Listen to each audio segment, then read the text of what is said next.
हे बघ, आता मी ही 2 अंडी घेतली आहेत बघ. ती आता व्यवस्थित फोडून घेते बघ.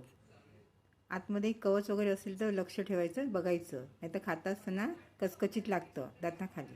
आता ह्या 4-5 मिरच्या मी बारीक चिरून घेतले आहेत. बारीक चिरायच्या व्यवस्थित. आता हे कांदे पण मी आता बारीक चिरून घेतलेत.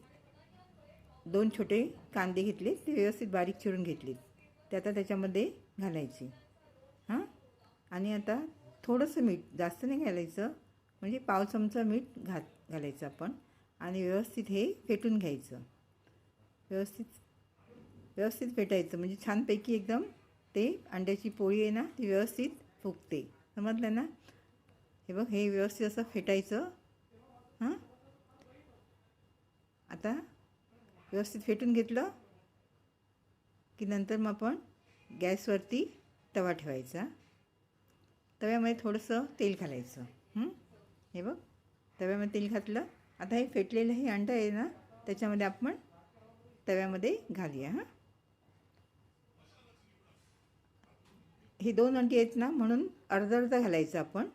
म्हणून काय करायचं, आता हे तेल तापलं आहे की नाही ते बघायचं आपण. आणि आता हे अर्धं फक्त हे घालायचं. आणि व्यवस्थित एका साईडने व्यवस्थित ही अंड्याची पोळी व्यवस्थित भाजून घ्यायची. व्यवस्थित सगळीकडे पसरून घ्यायचं. जाड नाही, पातळच करायची ही पोळी. समजलं ना? आता बघायचं, आता हे खालून अशी पोळी भाजली की नाही ती, आणि ही पलटून घ्यायची. व्यवस्थित पलटली तर दुसऱ्या साईडने पण आपण ही पोळी व्यवस्थित भाजून घ्यायची. हे बघितलं? आता आपलं हे अंड्याची पोळी झालेली आहे. आपण आता प्लेटमध्ये काढून घेऊया. आता आता राहिलेलं आहे ना अंड्याचं हे मिश्रण, ते पण आता आपण तव्यावर घालून घेतलं आहे. हे पण व्यवस्थित भाजलं की नाही ते बघायचं आणि ते पलटून घ्यायचं.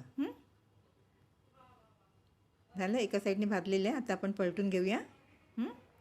जास्त वेळ नाही लागत, पटकन होऊन जाते ही अंड्याची पोळी. आणि चांगली पण लागते की नाही, तुला आवडते ना? तर आता हे झालं की नाही, आता ही पण आपण आता अंड्याची पोळी आता काढूया. हे बघ, झाली. आता गॅस बंद करूया. आता हे बघ, दोन्ही अंड्याच्या पोळ्या झाल्या की नाही पटकरून. अशा ह्या अंड्याच्या पोळ्या करायच्या. आता हे घे, खायला घे. आणि कसं झालं ते सांग मला.